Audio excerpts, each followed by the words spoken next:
ప్రభుత్వం ఏం చేస్తుందో మాకు వివరించండి, మేము కూడా మా చేతనైన సాయం చేస్తామని మాట్లాడింది అధ్యక్ష. నేను వివరాలు చెప్పే ప్రయత్నం చేస్తే విషయం ఎందుకు కక్కుతున్నారు అధ్యక్ష? ఈ రోజు క్వశ్చన్ అవర్లో సప్లిమెంటరీ క్వశ్చన్స్ 2 ఉంటాయి. 10 క్వశ్చన్స్ ఉండవు, 10 మందికి ఇయ్యరు. స్పీకర్ గారు అలౌ చేశారు, స్పీకర్ గారు నాకు అనుమతించారు వివరించమని. స్పీకర్ గారి అధ్యక్ష వాళ్ళ ప్రాధాన్యత ఏందో మీకు అర్థమైంది కదా అధ్యక్ష. ఈ చర్చ జరగవద్దు, ఈ నిజాలు ప్రజలకు తెలియవద్దు, ఈ నిజాలు ప్రజలకు తెలియవద్దు. విషయం కడుపు నిండా విషయం. మీరు కళ్ళు చూడండి అధ్యక్ష, అసలు వాళ్ళ కళ్ళలో చూడండి. వాళ్ళ కళ్ళెక్కిన ఓలే శక్తి ఉంటే ఆ విషపు కళ్ళతో చూస్తే మొత్తం కాలి బూడిదైపోయేటట్టు చూస్తున్నారు అధ్యక్ష. కప్పిపుచ్చుకోవడానికి అద్దాలు పెట్టుకుంటున్నారు అధ్యక్ష. అది కప్పిపుచ్చుకోవడానికి అద్దాలు పెట్టుకుంటున్నారు అధ్యక్ష. అద్దాలు పెట్టుకున్నా మీ విషపు చూపులు ప్రజలకు అర్థమవుతాయి. అందుకోసమని నా మాట ఒక్కటే అధ్యక్ష, ఈరోజు తెలంగాణకు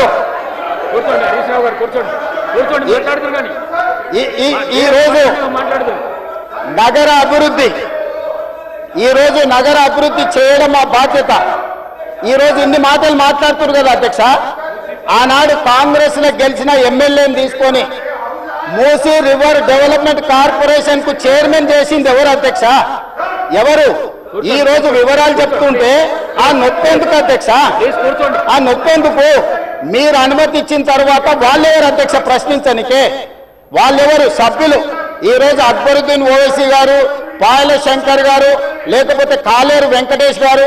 ఆ కాలేరు వెంకటేష్ గారినైనా చూసి నేర్చుకోండి, కనీసం ఒక అవగాహన వస్తుంది. స్పష్టంగా నేను అంబర్పేట పోయినప్పుడు చెప్పిండు, 100% అంబర్పేట శాసనసభ నియోజకవర్గంలో మేము మూసీ నది ప్రక్షాళనకు సహకరిస్తాము. మా పేదలకు అందరికీ మంచి ఇండ్లు కట్టించండి, మా ప్రభుత్వ కార్యాలయాలు కట్టించండి, మా ప్రాంతాన్ని అభివృద్ధి చేయండి. నేనే ముందు బాగానే నిలబడి మూసీ నది ప్రక్షాళనకు సహకరిస్తానని అంబర్పేట ఎమ్మెల్యే కాలేరు వెంకటేశ్వర గారు ముందుకు వచ్చి బహిరంగంగా మైక్లో చెప్పిండు. నిన్నగాక మొన్న వచ్చి నన్ను కలిసి చెప్పిండు. ఆ పక్కనే ఉప్పల్ ఎమ్మెల్యే లక్ష్మారెడ్డి గారు వచ్చి కలిసి, సార్ మా ప్రాంతాన్ని అభివృద్ధి చేయండి, మూసీ నదిని ప్రక్షాళన చేయడం ద్వారా మా ప్రాంతానికి ఉపయోగపడుతుంది, మీరు చాలా మంచి పని చేస్తారు, మీరు వేగంగా ముందుకు వెళ్ళండి, మా వైపు నుంచి మీకు ఏం సహకారం కావాలని చెప్పి ఆ శాసనసభ్యులు వచ్చి కలిసిరు అధ్యక్ష. ఇవాళ నేను ఒకటే అడుగుతున్నా అధ్యక్ష, ఈ రోజు మూసీ నది ప్రక్షాళన చేసుకుంటే ఈరోజు మూసీ నది ప్రక్షాళన మేము చేస్తున్నామంటే మీరు చెయ్యాలంటున్నా వద్దంటున్నా? ఒక్క మాటలో చెప్పండి. మీరు చెయ్యాలనుకుంటే ఏమి చెయ్యాలో సూచన ఇవ్వండి, వద్దంటే మీ కడుపు మంట ఏంటో చెప్పండి. తెలంగాణ ప్రజలు నిర్ణయించుకుంటారు. అందుకే ఈరోజు మూసీ నది పరివాహక ప్రాంతాన్ని నైట్ ఎకానమీగా మారుస్తా అని చెప్పిన అధ్యక్ష. పట్టణం అంతా రాత్రి 9 గంటలకు నిద్రపోతే రాత్రి 9 గంటల నుంచి ఉదయం 6 గంటల వరకు మూసీ నది పరివాహక ప్రాంతంలో నైట్ ఎకానమీని రివైవ్ చేసి అక్కడ హోటల్స్, ఆఫీసులు, అదే విధంగా ఫుడ్ కోర్ట్స్, కల్చరల్ యాక్టివిటీస్ వీటన్నిటిని కూడా ప్రపంచ స్థాయి నగరంగా మార్చడానికి నైట్ ఎకానమీని ఓపెన్ చేయబోతున్నామని చెప్పినాం అధ్యక్ష. ఆ ప్రాంతంలో ఉన్న ప్రతి వాళ్లకు, నష్టపోయే వాళ్లకు అత్యధికంగా నష్టపరిహారం ఇచ్చి బ్రహ్మాండమైన కాలనీలు కట్టించిస్తాం అధ్యక్ష. ఈరోజు వాళ్ళు ఏ పరిస్థితి లేనోళ్ళు, ఏ దిక్కు లేనోళ్ళు, సర్వం కష్టాలలో మునిగేటోడే మూసీ పక్కన పోయి ఇల్లు కట్టుకుంటాడు అధ్యక్ష. మూసీలో ఉండే దోమలు కానీ, కంపు కానీ, అక్కడ ఉన్న వాతావరణం కానీ, శవాలు కొట్టుకొస్తుంటే ఎవరైనా అక్కడ ఉండాలనుకుంటారు అధ్యక్ష. ఏ పేదోడైనా మీరు చెప్పండి అధ్యక్ష. ఒకప్పుడు నందనవనం కట్టింది కదా అధ్యక్ష, మూసీ నదిలో ఉన్న వాళ్ళని తీసుకెళ్లి. ఈ రోజు ఆ ప్రాంతంలో నందనవనం మనం పోయినప్పుడు ఎంతమంది జిల్లాల నుంచి వచ్చిన వాళ్ళు ఉన్నారు అధ్యక్ష. ఎల్బీ నగర్ ఎమ్మెల్యే గారికి తెలుసు, నందనవనం ఆ కాన్స్టిట్యున్సీనే వస్తుంది. ఈ రోజు మూసీ నది పరివాహక ప్రాంతంలో ఉన్న పేదలకు మంచి వసతులు కల్పించి, వాళ్ళ పిల్లలు చదువుకోవడానికి మంచి పాఠశాలలు ఇచ్చి, వాళ్ళకు ఉద్యోగ ఉపాధి అవకాశాలు కల్పిస్తామని మేమంటే లేదు, అది అట్లనే ఉండాలి, తరలించడానికి వీల్లేదు, కట్టడానికి వీల్లేదు, మేము అడ్డం పండుకుంటాం, మేము నిలువు పండుకుంటామన్నారు. మరి మన వర్షాలు వచ్చినప్పుడు పోయి పండుకునేది ఉండే అధ్యక్ష, పోలేదు. ఏమి లేనప్పుడు పోయి ఆ పక్కన ఉన్న కాలనీలలో పండుకొని వచ్చారు అధ్యక్ష. ఇప్పుడు ఉండమని ఉంది అధ్యక్ష నెల రోజులు.